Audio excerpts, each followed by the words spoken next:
moment.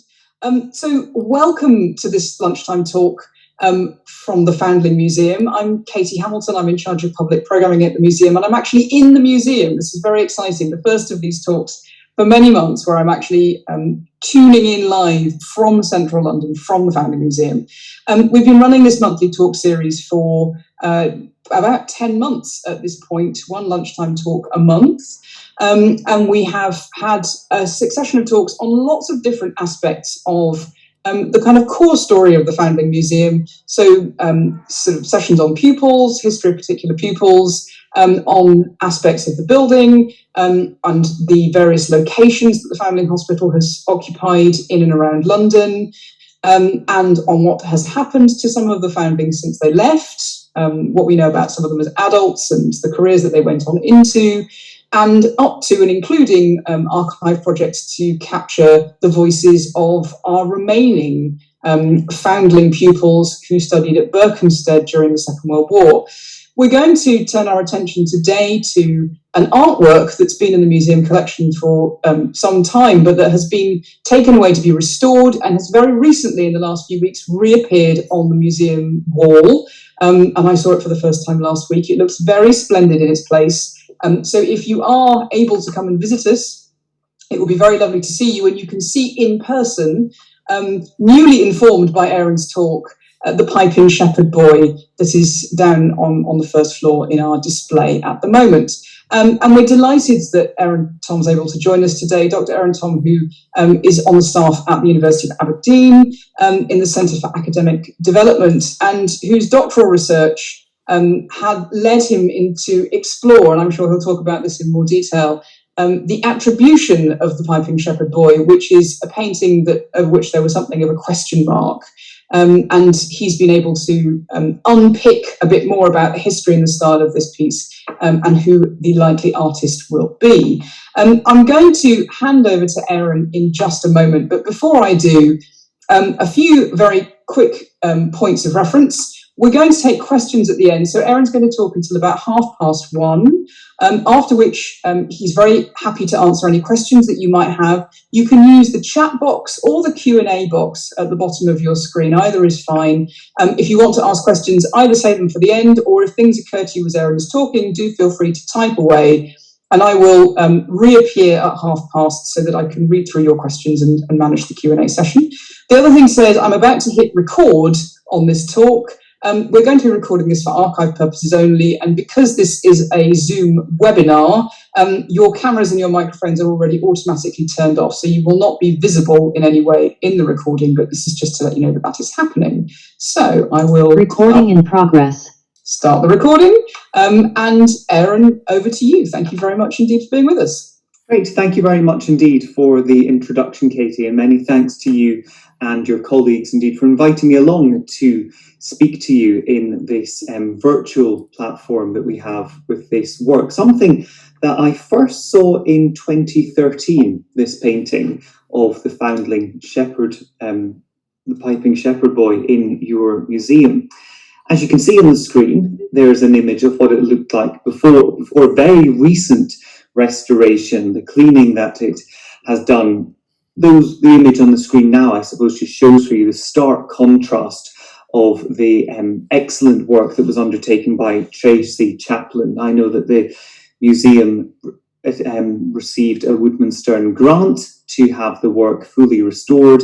I'm delighted that it has absolutely almost cemented my view that this is a very fine work. It's Caravaggesque in inverted commas. It's not necessarily Caravaggio-like overall in its either subject matter or indeed the handling necessarily of the paint, but there are certainly aspects that this is a very fine work, and I think that's something that people always looked at the painting in the museum before it was hung on the stairs at the top, overlooking a very large work, the dimensions there on the screen for you. But before we discuss really the attribution, I'd like to mention a bit more about what the work possibly depicts as a subject and a bit about the history of the work, because I think that is relevant for our audience today. And it's always useful to try to know a bit more about when was this work first written about, when was the work first published, and when indeed did it actually appear, especially when we're talking about something that seems to come from the 17th century. So you can see what it looked like before, and there you have the landscape certainly brighter, the foliage, certain features are almost indecipherable. Previously you can see it around where you can see the sheep, and indeed the handling of the dog and the fur, and almost a sense of the three-dimensionality and the luminosity of the paint in the work seemed to be apparent. So this was a work that was donated to the Foundling Hospital by the art dealer William Agnew in 1891. Interestingly, it's in keeping with the subject matter of from the Foundling's collection, because the collection at that time predominantly included images of children. When Agnew donated the work in 1891 to the Foundling Hospital, he attributed this picture to Pier Francesco Mola, an artist who died, lived 1612, died in 1666, whose authorship was stated on the plaque that used to be on the work. I don't know whether it's still there now. The ascription, however, to Mola seems unlikely, just because of what we know of Mola's works to be in that time. And it generally has been dismissed from his body of work.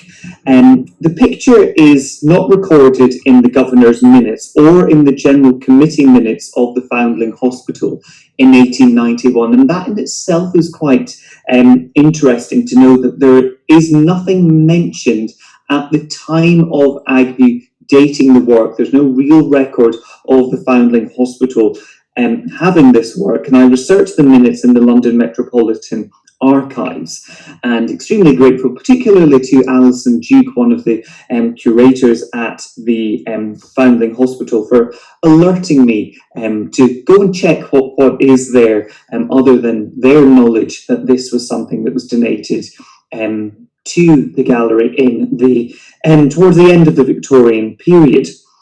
What is written about this work is also interesting to look at, and that's possibly why it has been overlooked, inadvertently excluded from scholarship. Well, it was mentioned by Benedict Nicholson, who wrote about the treasures of the Foundling Hospital in 1972. He mentions it, and his attribution, importantly, considering his very fine connoisseur's eye, simply states this as being, quote, a work from the 17th century Italian school. So nobody since has really disagreed with that attribution, that classification of the work, but we could certainly be far more specific, I hope. It's also been mentioned by Clovis Whitfield. The art dealer mentions it in one of his catalogues that he had at Partridge Fine Art in 2008, mentioned this as being a very fine work, and linking it to Tommaso Cellini, somebody that we'll mention much more about. And it was also included in Paragone, mentioned by Victoria Markova in the very late 1980s. It was published by Markova, Cellini ? In a black and white image. So this was an image that was known at that time, but then when the museum opened, you have over 10 years ago now, been on display again since. It's been useful to have that line of thinking. This has been a work that's been mentioned, but not really mentioned a lot, or who indeed is it by. A very fine image that we're looking at. So this is something now it's been restored, conserved, had some areas of damage, but overall the image has been improved in its clarification of certain points that were difficult really to make out. We can see that this is a painting that is lit from the top left, illuminating the foreground, the shepherd. You can see depicted wearing his ripped trousers with the white lining underneath. To the right of the canvas, you can see 3 sheep from this shepherd's flock, harmoniously grouped in contrasting poses. The shepherd boy rests against a tree trunk, behind which a well is depicted. And the well and the horse, I think, and the donkey are two of the areas that are important and have been definitely improved upon. You can read them far more in its current state. The donkey that you can see is straining its neck from behind the well to be included in the action, and in turn looks at the shepherd and his attentive dog. The retriever's chest is very skillfully painted, because the continuation of the shape of the retriever, you can see, is merged into the angle of the boy's leg, and the pose we'll mention a bit more about. So this, of course, the continual shape that runs from the dog's neck into the line that separates the boy's flesh from the edge of his trousers. This is definitely a sort of deliberate invention, although it's not impossible that the artist incorporated the dog after painting the protagonist, and therefore decided to make an attempt at seamlessly blending the figures, especially because the dog is not obviously visible through the boy's knee. So this is a painting that I've studied rigorously, first-hand examination of the work, and it has far more in common with Caravaggio than at first glance you may think. The Caravaggesque, in inverted commas, quality is only part of the work's appeal. It has some details that perhaps strengthen and allow us to think, who could this be by? Well, before mentioning a bit more about the attribution, I still haven't put on the person's name yet. It's possibly too early in our quest for that. But looking at this pose that you can see, definitely something that this artist has copied in two ways, because you have Michelangelo, great Michelangelo, painting in the Sistine ceiling, the drunkenness of Noah. And then Caravaggio, in one of his destroyed works, Caravaggio always paying artistic homage to Michelangelo. Caravaggio's real name was Michelangelo Merisi, so the Michelangelo always looking to works by great Michelangelo, his namesake artist that you can see here. So we've got the drunkenness of Noah on the Sistine ceiling, and then the destroyed Christ on the Mount of Olives, a work that was destroyed in 1945, but which we know through black and white photographs of this work. Definitely the format of that pose, yes, of course, there is just a sort of infinite number of poses in which the human body can appear, but definitely this is an artist who, working in this case, has been aware of this, using that bank of visual imagery that has inspired him in this pose, in terms of the raising and bending of the left leg and the slight arching, leaning forward of the back. So definitely these two works. Equally, I think the donkey that we can see in the work is possibly reminiscent of Caravaggio's Rest on the Flight into Egypt, a painting in the Doria Pamphili Gallery in Rome, although more prominent in the Caravaggio. The classical landscape, in fact, as well, is something with the sun attempting to break through the clouds, is probably again inspired by Caravaggio's Rest on the Flight into Egypt, or indeed looking at works by the Carracci brothers. So definitely the sort of thing that artists have been aware of. But what is this painting really even depicting, before we mention that it's putative authorship? So the iconography, so studying the subjects and symbols, what does this work depict, is difficult to comprehend, and indeed the concetto of this picture, the visual concept as it were, may indeed tie with a quote, various whimsical and strange inventions, a quote by Baglioni. Baglioni, a biographer and indeed I was going to say a mediocre artist, but he was an artist, never reached the ability of Caravaggio for you do, but Baglioni mentions various whimsical and strange inventions in his life of Tommaso Cellini. So if this comment is not exclusively for still lifes, then it would suggest that the biographer was aware of this person, Tommaso Cellini's innovative work that had, even in that time, a sense of contemporary avant-garde about it. So the Foundling canvas is a rare but obvious symbolism for the Baroque. The beardless shepherd represents Christ, Christ as the good shepherd, and the sheep representing the shepherd's flock. They parallel the Christians as mentioned in John's Gospel, chapter 10, verse 11. Yet there could indeed even be an alternative meaning to this work. It may rather depict Orpheus charming the animals. Against this, however, is the fact that only 3 types of animals feature in the composition, as opposed to several of them.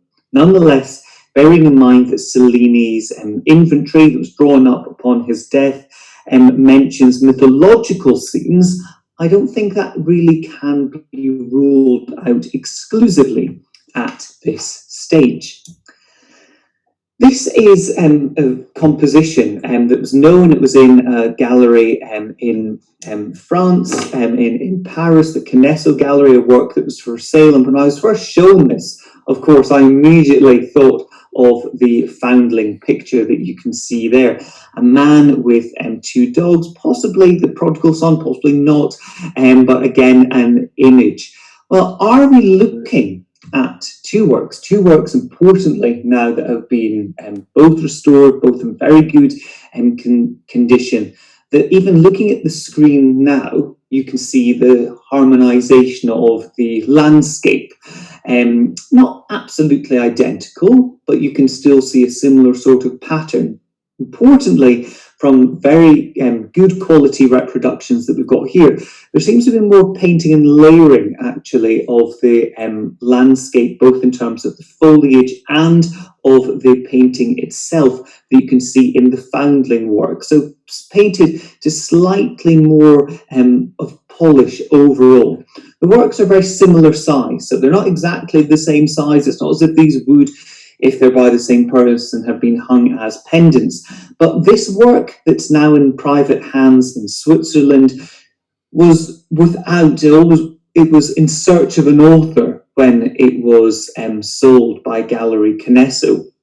They mentioned Tommaso Cellini as being the sort of person that these images are often attributed to. Well, why are they attributed to him? Certain people also put them under the umbrella title of the pseudo-Cellini. The pseudo-Cellini meaning somebody who mirrors the works by Tommaso Cellini, but I don't think that the pseudo-Cellini is, well, nobody seems to now think it is an artist. It may well be a few artists, 3 or 4 hands have been attempted to be drawn up, divvied up within that overall umbrella as being potential people for who we're working. But if they carry this name, the sort of pseudo-Cellini that has been a sort of contemporary name that's been given it in the last 10 years or so of scholarship, then they must come from something by Cellini. So what is this most work that by Cellini that really does resemble these works? Well, possibly the Foundling picture is indeed that.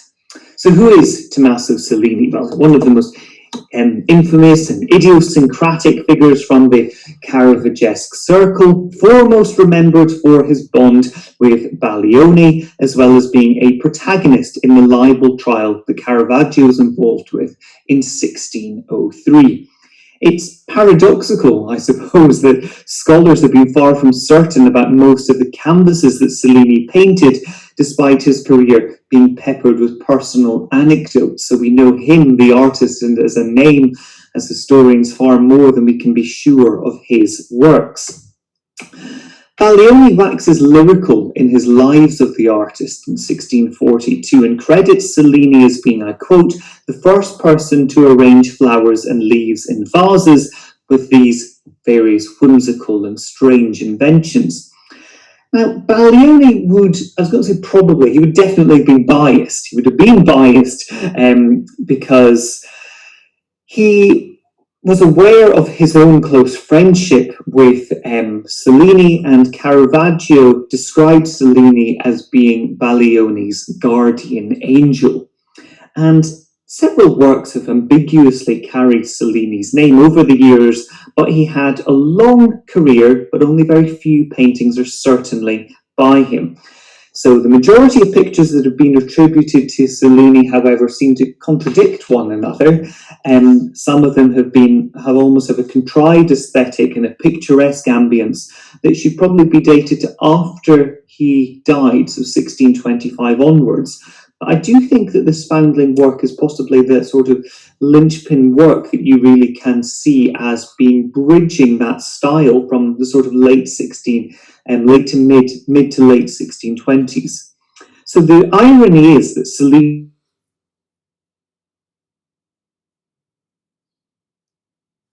became caught in this wave of Caravaggism, albeit certainly not as strongly as many of the other artistic disciples, such as, I suppose the obvious names people think of, Ribera, etc. Nonetheless, familiarity with Cellini's biography is also important when we are aware of this.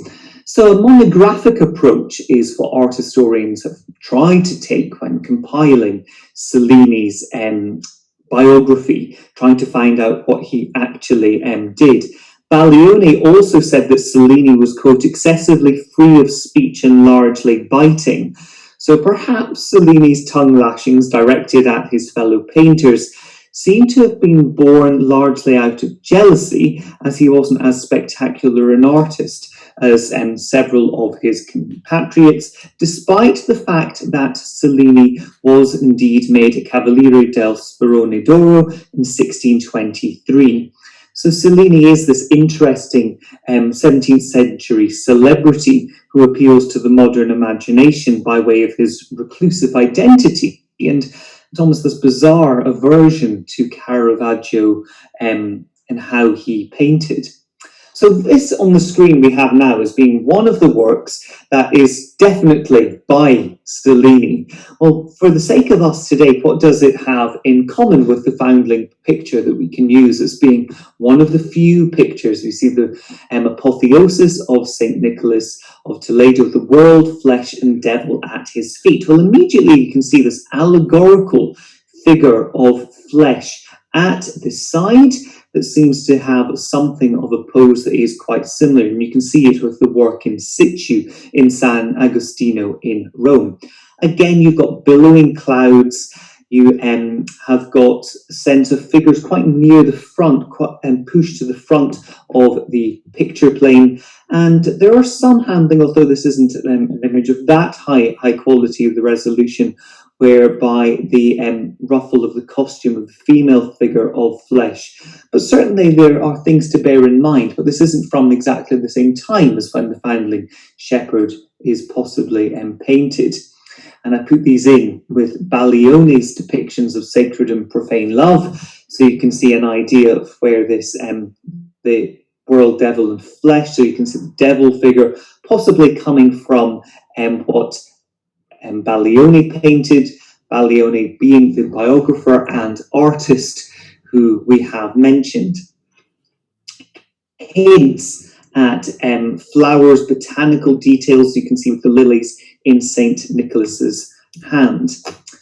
This work, and on the reverse of this, you can see the image of the martyr saints, 4 martyr saints, but here we see the 4 saints receiving the palm of martyrdom. Again, we have the occupation of something at the lower left, pushed to the front of the picture plane. Again, we're looking at something in the previous decade, but the figure type, this sort of image of the aquiline nose that you can see of this figure that you can see in the 4 saints, and the paleness of the flesh and the contrasting of the darkness of their hair with blacks and browns within it. Again, typical from the fabric that we expect of Cellini's paintings.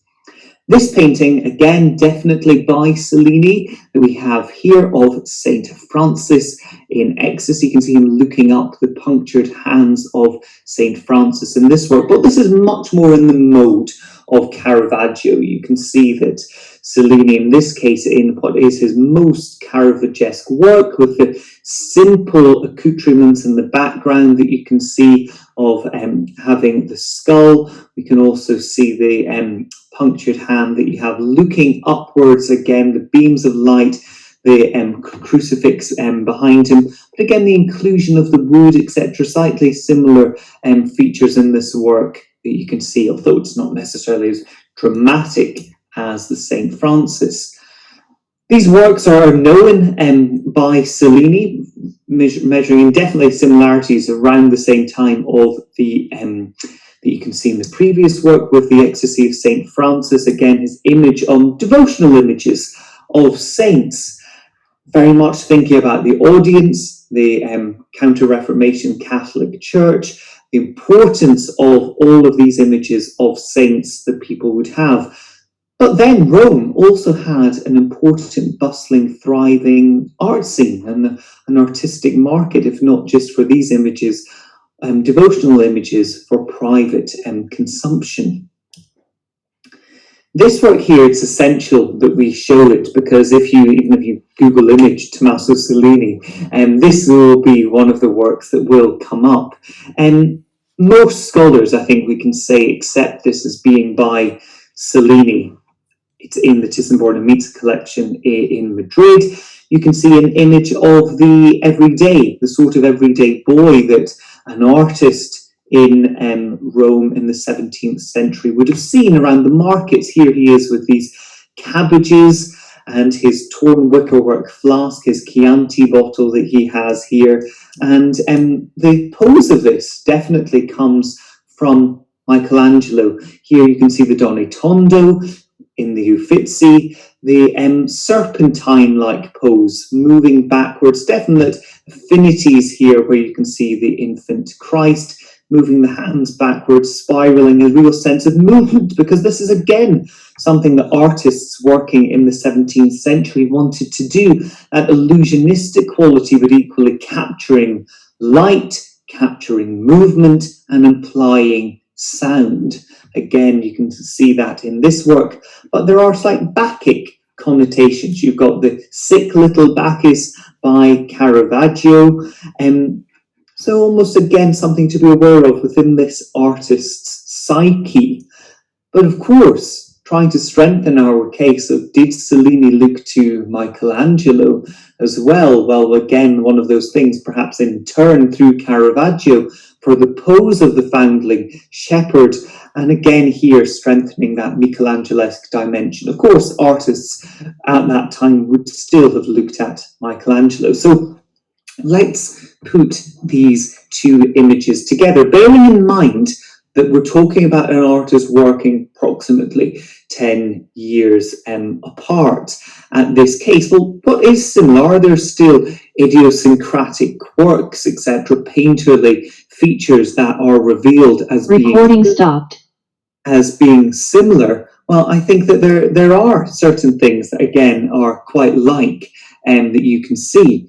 So you can see again the shape of the ear and the recording in progress. And the shape of the ear, almost a Morellian-like detail, seems slightly like, although the lobes, do notice, are not exactly the same. A focus on one sense of the shoulder being revealed again, and what does seem to correspond painterly, this in slightly more detail. You would expect that an artist slightly later in their career to be working with what's more in fashion, painting slightly looser. But again, some of the folds of this, of the linen, of the shirt, and of the jerkin, the sheep-like jerkin that you can see are very, very similar. One figure here, we can see his teeth. We can't in the Foundling Shepherd, but the nose. And there's an interesting sort of sense of the highlighting, both of a sense of three-dimensionality, paler pinks and whites around the nose, and then the way in which the eyes are finished as well, just the slight more impasto in the corner of the eyes, are all sort of things that are likely to be how an artist ends up painting. So the wicker work, etc., as well, you can see in turn from this work, you can see in this painting in Boston, the Boston poppies, and possibly in this flask, the flowers and Forley. that is generally now accepted as being two works by Cellini, fitting in with what Baglioni told us about these whimsical and strange inventions that he ends up painting. In turn, by the way, the sort of diamond wedge in this work is very like the entombment of Christ in the Vatican in Rome by Caravaggio. So there are these little details that artists are always, not that they're directly even plagiarizing, but I think that they pick up on these innovations of what is part of the 17th century sense of trying to imitate, perfect nature, style, but always with that theatrical edge too. So the Young Bacchus by Cellini, again, two Bacchic images by Cellini on the screen, both of which have some areas of similarity with the Foundling picture, putting that and giving that sort of center stage that you can see right now, I think strengthens that in the composition, the reclining figure of Bacchus in this Maltese picture, but with a sense here, equally, this work cuts from figure, again, impinging on our space at the forefront of it, goes straight to the background. There doesn't seem to be that mid-distance that we see here, which painting of that sort of mid-distance, the landscape, the trees, they are sort of Arcadia-like ambience, typical of even slightly later artists working in the 17th century at that time. Think of Poussin, etc., the sort of thing. And this one here of the young Bacchus as well. Again, the flowers, you can see the foliage and the hair. Well, again, that's repeated in the sort of laurel wreath that you can see in our picture in the centre. And also just to show you a couple of other images by Cellini to close and hopefully strengthening. I think that this work in Ukraine has a lot in common. People have, I say, attributed to Cellini. People have perhaps said that this is one of the works from the pseudo-Cellini, and Victoria Markova gives it to Cellini. So again, it does have a sort of overall the ambience. Again, the fact that you can see the sleeve, the shoulder, the jerkin, musical connotation in this work, with that sense too. The image of this boy playfully teasing the cat with the mouse that you have here, and the obedient dog, of course, at his master's foot. The Virgin making lace with St. Anne spinning is a painting that several artists' names have been given to that work. But again, it seems quite a mature Cellinian picture, this work, with more Caravaggesque quality, the darkness of St. Anne's costume, the dark brown that you can see there, almost being something quite in keeping with the St. Francis that we looked at. So we're seeing a religious image in this case, but not in the most conventional handling depiction of it, with the Virgin learning from her mother, the Virgin again depicted in that rose pink in a typical 17th century costume. And then that sense even of implied sound with the wicker work, etc., that you can see from the of the Chianti bottle from the old glassman, a work that's whereabouts now it's unknown, I'm afraid, but I think it would be an interesting one again to look at with the Foundling picture, the state that it's in now, very good condition, and certainly something that should be, hopefully now the museum is open, that people can end up looking at.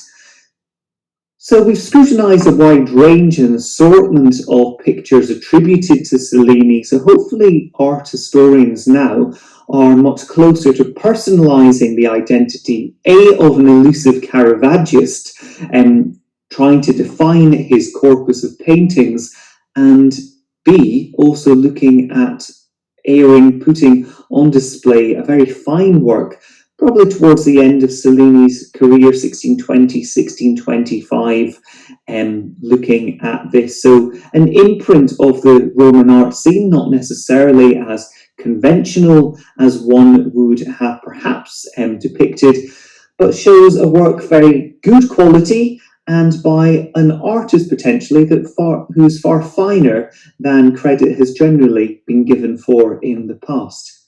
Thank you very much. Thank you very much indeed, Aaron. That was really fascinating and wonderful to have so many images to actually compare and put alongside Piping Shepherd Boy. If folks have questions, then this is your moment to put something into the chat where you maybe have told us already where you're calling in from today, or if you'd rather, you can use the Q&A button. They will both effectively allow you to do the same thing, and I will then very happily read out questions to anybody who wants to ask anything of Aaron. I was wondering if I might start the ball rolling, Aaron, by just asking, in terms of the detail that we can see in the painting and the possible subject matter. Obviously, the pipe, if the pipe is not any kind of reference to Orpheus, the very fact that it's a rustic instrument associated with things like shepherding seems kind of straightforward. But I wonder whether you might be able to talk a bit about the significance of the well, because it's a rather peculiar shape, and because it's so dark, even in the restored image, because it is a large image, as you say, it's quite difficult to pick out the detail of what exactly we're looking at, and what the object is, and why it might be there, what it might suggest about what the image is trying to tell us. I think it's more to do with it being a sense of the everyday. This is an image that, yes, what you're picking up on is the fact that perhaps whether it's even part of the iconography, it's the inclusion of it does stand out to us as being slightly odd. But again, I think be very typical of the sort of routine tasks, the everyday things that of labouring that a boy such as this would need to do, and the emphasis here on the shepherd boy. He's not an actual male figure, not a sort of a mature figure, shall we say. So it would, again, the sense of absolute the sort of task he would need to do. You can see here at the side, I think behind that quite well now, you can see where we've actually got where he would carry and put the water in and transport it. So you've got a sense of the donkey having part of powering the well, I think, as well, too. That I think it is useful to depict. A sense we look at this now as, oh, they are animals, but of course they're all working animals too from that time, and that's important. I think that's the sense that they're almost, it works on two levels, doesn't it? There is this sort of Arcadia-like image. There's a sense of this beautiful landscape, but two, within that, you have an image that on one level just works as being a scene of the 17th century. This is the sort of thing that is not an anomaly, as it were, at that time. Really interesting, thank you. Anybody want to put any questions forward? Otherwise, I'll just continue to ask Aaron awkward questions myself for the next 5 minutes. But if anybody has any questions or comments that they would like to make, do feel free to type, either using the chat box or the Q&A box. I see that John Gash has raised his hand. Good. Excellent. I see. So, John, do you want to... are you happy to just type, or would you prefer to talk? I can unmute you and allow you to talk, having control of the God button here. Let me see whether I can do that. I will hit allow to talk, and hopefully, if you have a microphone active, you should be able to join us now. Can you hear me? Yes, we can. Good. Yes, thank you, Aaron. Very, very interesting talk. I think a couple of points. The founding picture seems to me of higher quality than all those other pictures with animals in that have been linked with Cellini. Yes, yeah. So importantly, because John, you speak from a very informed perspective of the world of Cellini. Lots of more other ones, aren't there, and that have carried the name that I didn't show. No, but you did show some of them, and I think this one is higher than those ones you showed even. Hello? Yes, yeah. Oh, you're there still. Okay, so that's one point. So that might reinforce your view that this is one of the prototypes, and clearly, as you say, a prototype extremely close to Caravaggio in lots of different aspects. The second point is that I think it was Victoria Markova who you mentioned, who was one of the pioneers of studying Cellini, who said that one of the quirks of Cellini seems to be these straight noses. In fact, there's a picture in the Pushkin Museum in Moscow, which she attributed, of the Christ crowned with thorns, she attributed to Cellini. And that's got a very similar kind of nose to this one, actually. So that's just a small Morellian point that you mentioned, looking at detail, but it might be relevant. No, I think it is, and you're right. There are lots of things about the Pushkin picture that can as well tie with the Foundling work. I think that is an interesting other juxtaposition. Thank you. Okay, that's all. Thank you. Great, thank you. Thank you very much indeed. We've had a question in from John Flynn, who says, note the similarity of continuation of dog and leg in the shepherd, and the dog and the raised leg in the prodigal son, where the leg completes the spine of the dog, which, very neat. Yes, I hadn't spotted that the first time around. Just in case people, I've put that on the screen so that people can see it, that there is a sense in here of this one blending that in. In this work, again, you're mentioning the fact that it does blend in with a sort of shape, so it's seamless. It's not perhaps as sophisticated as in the Foundling work, but what this work does is fill in the space of that body, the continuation of that shape. Interesting observation, thank you. Excellent. And then Natalie's asked, she said she's interested in what you were saying about the middle distance in the landscape, as this seems to be distinctive amongst his other work. Do you see that as changing with fashion, or an sense of his increasing mastery as he matures? Can you just repeat that second bit? Is that with Cellini? In fact, just looking at the question. So with the middle distance in landscape seems to be distinctive among his other work.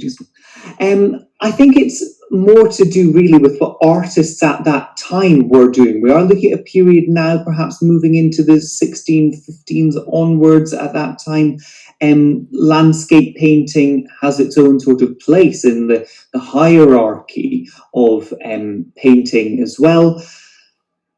Lots of other people who simply specialised in doing landscapes and background painting, somebody like Artemisia, for instance, often collaborated with other artists to do architectural detailing in one case, and then sometimes having somebody else to do the background.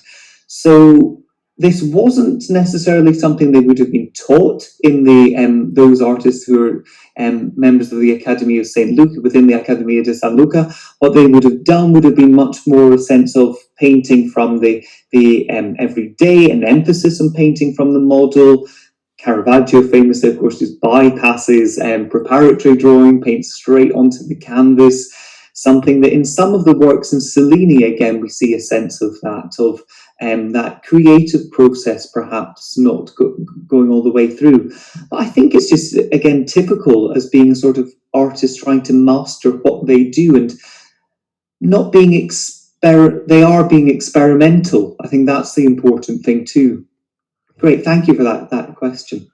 Thank you very much. And then finally, Charles has just commented that the hands and nails in the Foundling painting are very similar to those in the boy wearing the sheepskin jerkin. I think they are, and I think they're details. I mean, often somebody such as Morelli spent a lot of time looking at details. And if you're not directly working from something at the same time, if you look at Caravaggio from across 10 years, sometimes you wouldn't recognise it was by the same artist. So it's difficult when you're trying to without having a clear picture of somebody's chronology and twists and turns within that as to how and why they paint. But there are these subliminal details that almost don't shift. They are there. They are intuitive ways of painting. That I was trying to pick up on. So definitely, I think there are important things. There's both have that sense of the dirt, etc., underneath them, etc., too, that can be painted. Great.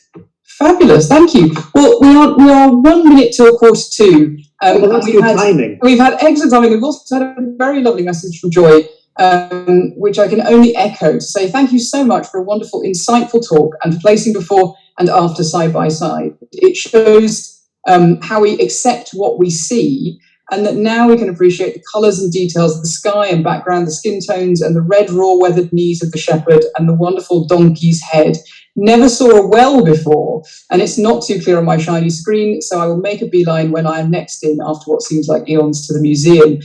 Joy, we really look forward to welcoming you soon, and I very much hope that others on the call will have the opportunity to come to the museum at some point in the not too distant future. At the moment, we're open Fridays, Saturdays and Sundays, but we're hoping that as restrictions lift, we'll be able to be back to our normal opening pattern of Tuesday through to Sunday. So we very much hope to welcome you soon to the museum. But in the meantime, it just remains to me to say a huge thank you to Aaron for sharing his research and for all the wonderful work that you've done on this painting within our collection. Not at all, thank you. It's been great to see it, the finished product, thanks to the Woodmansterne Conservation Grant that we sort of lobbied for, and John Gash again was one of these people who, again, I know certainly endorsed that when the museum asked for people. A couple of art historians again supported that, so that's been really useful. And potentially, Katie, it'd be good to mention people, you've got this on a proper sort of display at the moment, don't you? It's not just on the wall without anything around it. Yeah, exactly. So we've got it hanging on the first floor at the moment in sort of hall space between our two grand rooms, our courtroom and our picture gallery. And there is a short explanatory text and some photographs that go with the restored image that take you through X-rays and infrared images of what has been discovered as the process of conservation has gone on, and also some photos of the conservator at work, so that you can actually see some of the things that she was doing to the canvas, with a bit of an explanation about what's been uncovered during the process. So it's a really interesting, and it does not require specialist knowledge in order to kind of understand what she's explained there, but a really interesting insight into what's going on, really kind of through the layers of the paint, and again a kind of before and after image, so that you can really compare, as we saw so beautifully on Aaron's slide, just how much this image now pops and has clarity and definition in a way that it didn't before. So it's a real joy to have a chance to see it back on the wall in that condition. Perfect. Thank you very much indeed.